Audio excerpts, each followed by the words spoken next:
Hello everyone and welcome back to Niche. And we are here with our Savanna survivors, and you might notice that they look a little bit familiar, so there's a reason for that. If you saw the first 3 episodes, you'll know that, oh wow, this is an interesting looking island.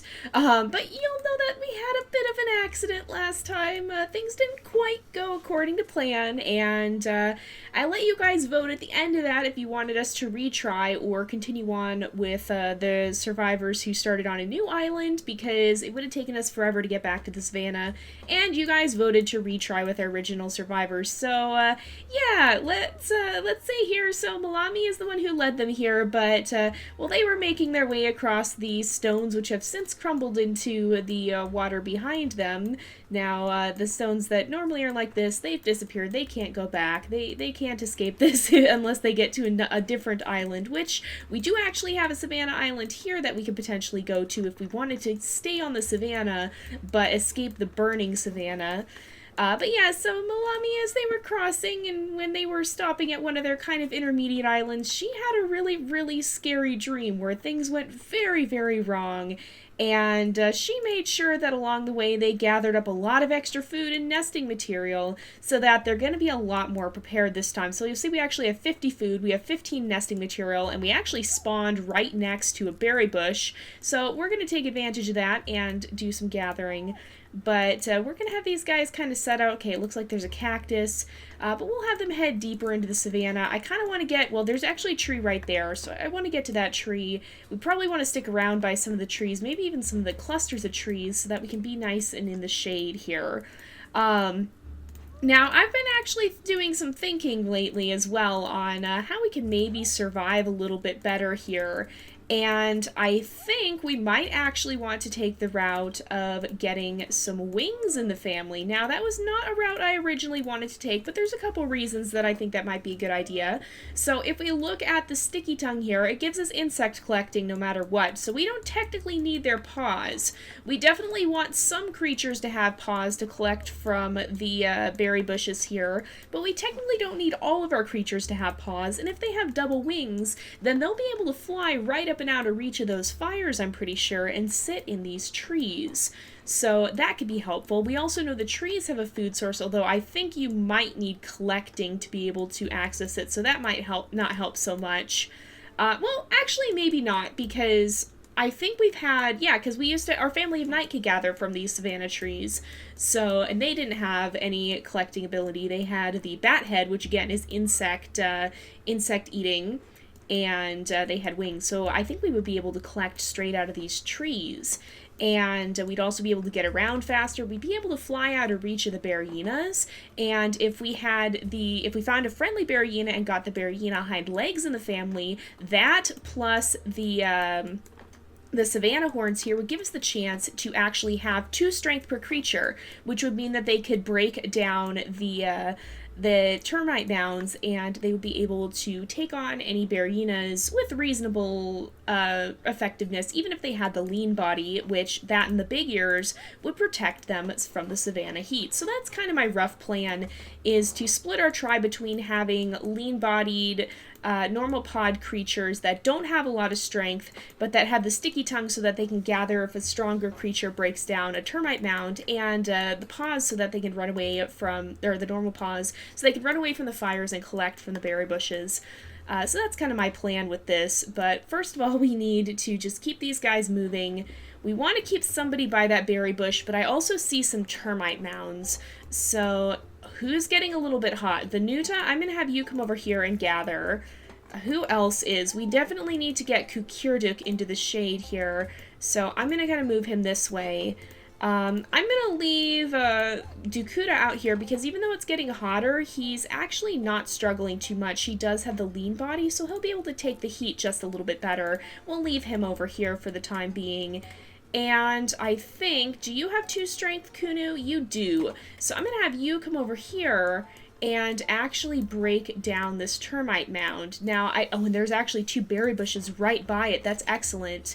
Now, I'm going to have him move eventually because I don't really want him to get stuck too close to another creature to the point where he's going to be continuously keeping them warm. So I'm going to move him over here because I don't, well, Oh, that's kind of a bit of a bummer, but I don't really want him to be constantly warming the other creatures up. So we kind of have to keep them split out, be a little bit strategic, but we are keeping our food even at least, so that's a good thing. No fires yet, right? Yeah, no fires yet, so we're good. Let's have Dakuda keep gathering here, and you can continue to gather down here.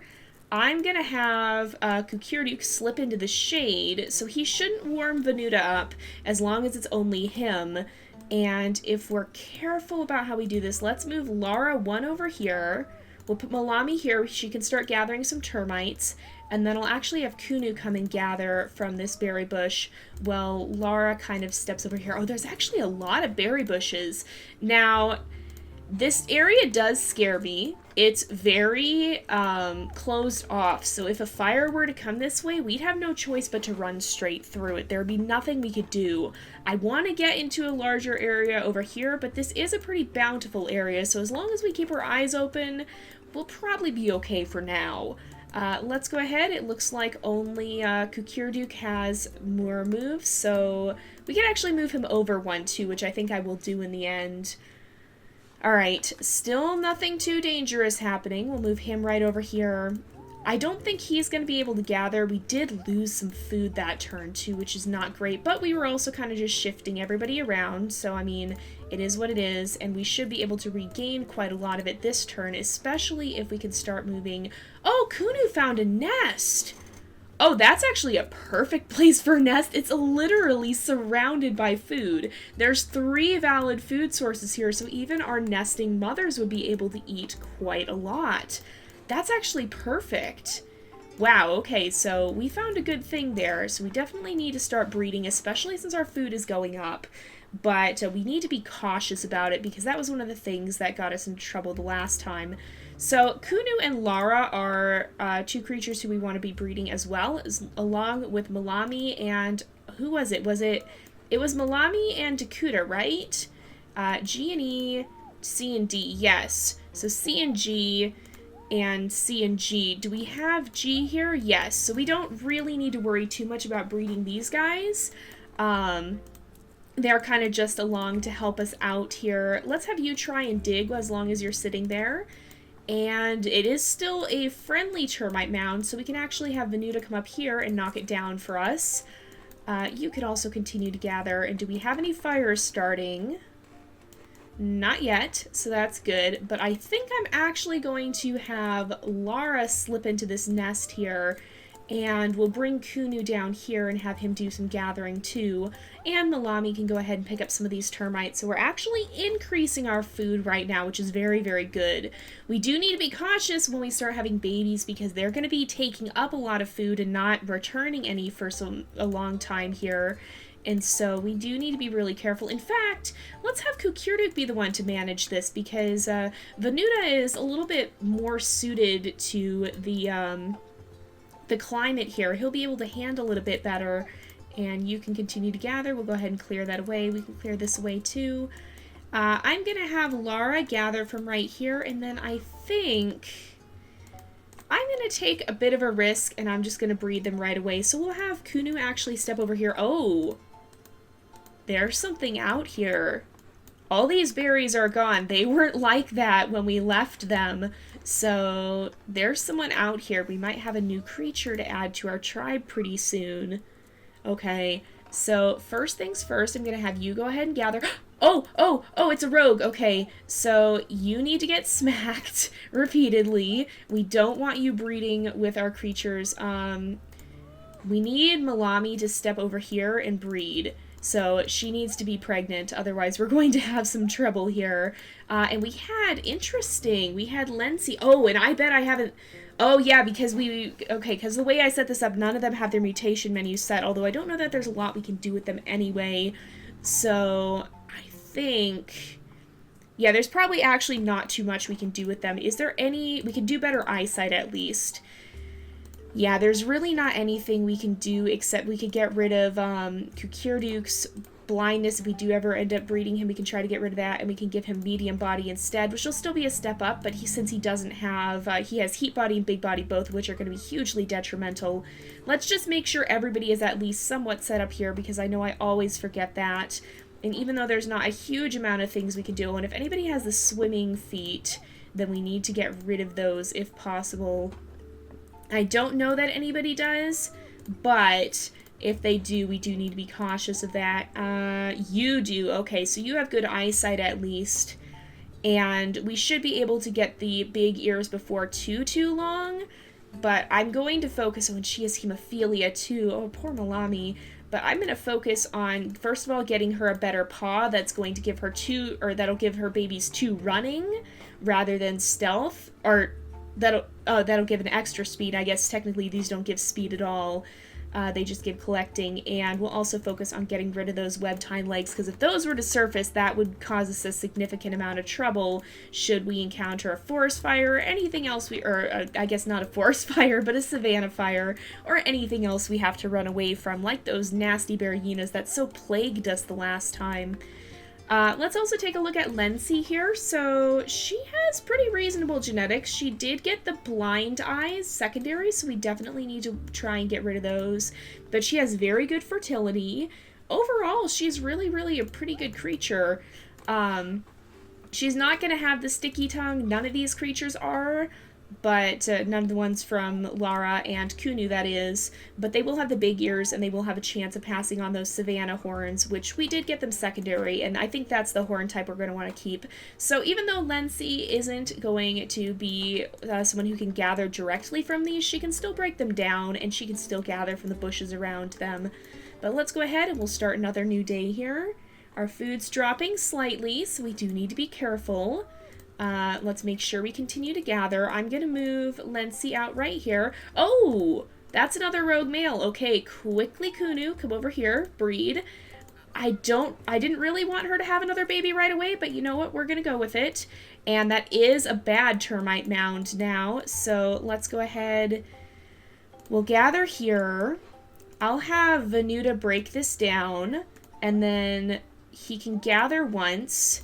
And Melami can go lick the termites off so that they're not going to cause him problems. You know what else I just realized too? We need to be really careful with, who is it? It's Venuta. If we ever bred him, we wouldn't want that spiky body to pass through, because that could actually damage any creature who would have to lick him off. And since we're going to be relying so much on the termites, that's not a thing we want to happen. So let's go ahead, and I think we'll start another new day here. Kukirduk is getting pretty old, and dare I say it, we haven't had any dangerous animal attacks just yet. Not to say that that's impossible, because certainly it is far from. So who else do we have? We have little Kirta, who unfortunately, he got the no paw. I should have tried to get rid of that. Oh, we still can. We'll try to get rid of that no paw, because I didn't even remember Lara had that, and we definitely don't want that passing on. But he still has pretty good fertility, well, that's Lara. He has very good fertility, and he doesn't have the blind eyes, and he did get the big ears, so that's a very good thing as well. Alright, let's have you finish off here. We can go ahead and I'm going to just bring Kunu right down here, just to help protect in case that rogue decides to come wandering by. He won't be able to reach Lara. Melami does need to find a nest, though, and so I think he's no longer got termites. I'm going to start scooting her this way, and we'll just see what we can find. Oh, hello, who are you? That's another rogue. We're going to attack him. And, oh dear, we've got our first fire starting, so we need to get ready to run. Let's not have any more babies right away. We need to be ready to move out, just in case something bad happens. Let's go ahead. We will gather here. I'm going to move Kunu back this way. He can also keep an eye on the fire that way. And we'll put Kirta right there. Let's go ahead. We'll gather.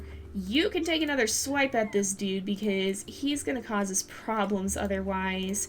You can gather up some of this and try to dig here. It looks like the temperature is dropping a bit as well. So how many days does Melami have left? She has quite a few. So I'm not going to have her baby just yet, because if that fire spreads, then we need to be ready to move out. And so we don't want to have a bunch of babies tagging along and struggling to keep up. Let's go ahead, we'll clear that away, and we'll do another new day. Oh no, I knew it was a matter of time. Oh, that's definitely not good. And he's right by the babies. Okay, Kukirduk is already overheated. Let's move Venuta right here. We'll go ahead, we'll gather. You can gather here, make sure you get that in. I want Kukirduk to kind of stand in the way, so let's have Kunu attack him twice, and then we'll have him step back, and then Kukirduk can stand in the way. I think this is going to end up being a noble sacrifice, but he'll at least delay the Beryena's attack a little bit. Now, Dakuta has already gathered for this turn, but we definitely need to move him and Venuta a lot closer, because if we don't, we're not going to have anybody who, who can actually protect against that. And, oh no, okay, we need to start shifting the babies this way, because the Beryena's going to get right up to them, though, but it could go around and attack little baby Kirta otherwise. And maybe it won't attack Kukirduk just because it can get to the babies without having to fight him. Melami, you need to start trailblazing, I think. Oh, and you found a nest right here, so if we can kill this Beryena, which it has 10 days left with our creatures that have 2 strength, we actually do stand a decent chance. Oh, it did attack him. Oh, no. All right, how much attack do you have, Kunu? You've got a reasonable amount. Let's have you... Okay, how are we going to do this? Lency, come right over here. Oh, we've got this rogue male wandering around, too. Okay, Venuta, you have 3. You're going to go ahead and attack. Somebody definitely needs to get... Oh, we need to get so many more attacks in, though. If we move Kirta down here... Dakuta can hop in right here and attack, which works out. Melami can come up behind it and attack. But it wasn't enough. Is it going to die on the next turn? Oh, no. Oh, somebody's going to have to take a couple hits. That's not good at all. Okay, let's... Oh, I don't know who it is. Venuta can't take that many hits. Melami could, and Dakuta could, but it's going to be painful. Let's start moving Kunu this way. Oh, there's another nest as well, and a berry bush that once again has been gathered from. So there's definitely somebody roaming around in the area. But we're going to have to see who's going to take the damage here. Oh, it was Melami. Oh, and she's bleeding badly too. I forgot that was going to be such a big deal. Okay, well the good news is, Venuta, take him down. Oh, it's you, Roro. Okay. Roro needs to join our tribe. Roro's got a digging paw too. Oh, that's good news for us. Okay, I need that rogue to move, so let's have Lency come over here. We'll bring Dakuta down here, and he can quickly invite this new creature into the tribe, but we want to make sure we lick Melami's wounds here before they worsen to any significant degree. I think, Roro, you need to start wandering around and gathering up some roots if possible. Yeah, there are some over there. So let's also have, this is a green termite mound, so let's actually bring Lara over here. She can break this, and we'll just settle Melami in this nest here, and she can go ahead and start gathering some. So we've lost a decent amount of food, but we also have some creatures who are now old enough to breed, and we had our first anteater born. So Nuvanpri, he actually has a secondary bat head, but that's still a good gene to have in the family. You can continue to gather here. We'll have you gather right here, and then Dakuta, you can come down and gather right here. Oh, who are you? Laelcy. Oh my goodness. Okay, you've got some decent genes. You have the lean body, so I kind of want to invite you into the family too. Oh, no you don't. No, we're going to attack that guy. We don't want him around here. Oh no, there's another rogue. Oh gosh, okay. Laelcy, excuse me. Let's have you come over here, and you should be fine for now. You can dig right there, which worked out perfectly. Too many creatures gathered close by, though, so let's have Lency step over this way, and then you can come over here and be ready to launch an attack against that rogue on the next turn. Let's start a new day here. And so far things are going... Oh, we do have a fire that's spreading rapidly, though, which is not a good thing. Okay, Kunu's over here. I'm going to bring Kunu right here. Well, let's keep attacking this rogue. Oh, we killed him. Thank goodness. The rogues are going to be a big problem for sure. I'm pretty certain with this. But we need to bring Dakuda up. I want to be careful with having too many babies, though. So I'm actually going to have Kirta move down here. And then we'll put Melami right here and breed these guys to make sure she'll be protected from the rogues, but so that she won't immediately have another baby. Let's bring Roro somewhere else where there's going to be more roots to gather. Maybe we can head this way. And we'll have Laelcy come this way, too. There is actually a termite mound right over there too. But let's bring Lency down here, and then Lara can come sit next to her mate, and we'll have them breed again on the next turn, just to make sure that those rogues aren't going to have the chance to come after them, because there's another one. Dang it. Okay. So, oh, and he just passed away right on top of the rogue. Oh man, okay. Well, first off, breed these guys. Second of all, we need to look at Laelcy. So, who could she breed with? Honestly, breeding her with Kunu is probably the best idea, so we'll have Kunu breed with her just for safety so that the rogues can't impregnate her. And then I think we want to get that Nopa out, but we will try not to have any more babies because we might have to clear out. That fire's coming our way, so let's bring her right over here. They can breed. Fortunately, it worked on the first time. And let's have, this is a safe termite mound, so you can go ahead and attack. We'll have Melami come over here, and you, Kirta, can actually watch baby Nuban Pri. You can keep gathering right here, and then I'll actually bring, not Kunu, I want to bring Dakuda over here as well, and we'll have him gather. Well, meanwhile, I think I'm going to move Kunu in this direction, and we'll continue to have Roro move around as well. There's also a root right here that he can gather. We are starting to, we're starting to lose our food, so we definitely need to slow down with the breeding here. Oh, and thank goodness the fire is out. Okay, so we don't need to worry nearly as much now. You can go ahead and finish gathering there. You can gather quite a bit right here. You can gather from this one. And let's have you come over here. It's cooled down significantly, so our creatures aren't in nearly as much danger. Let's bring you over here. You can dig right here. Laelcy, there is a rogue right there. Well, you can gather right here. Let's actually bring Laelcy down here, and she can gather from that bush that we've kind of left behind for a few turns. So I think that is bringing our food up, too, which is a very, very good thing. I want to continue to push further into this area, but we definitely need to keep the safety of our creatures top priority, so we need to be very cautious about how we do that. Let's bring you down here, and you'll be able to gather from that on your next turn. So you can keep gathering here. There is another nest down there, so we could have another baby soon, and in fact, we might want to do that with Melami. It's definitely a big risk, but I think it's going to be a worthwhile one as well. This is normal. Yeah, this is a normal berry bush, so that's good. We'll bring you over here. There's another nest. Wow. There are so many nests around here. It's insane. Okay, we've got a lot of regrowing grass too, which I think is a concern because if we have another fire start, and I'm going to have her baby just because she has such a short amount of time left on her lifespan. But if we get rid of a lot of the grass, I think that'll help stop the spread of the fire. But in any case, it is actually about time to wrap up the episode, so we're going to go ahead and do that here for today. So thank you guys so much for watching. I hope you've enjoyed the episode. Don't forget to like and subscribe, and I will see you guys next time. But until then, this is Jay, over and out.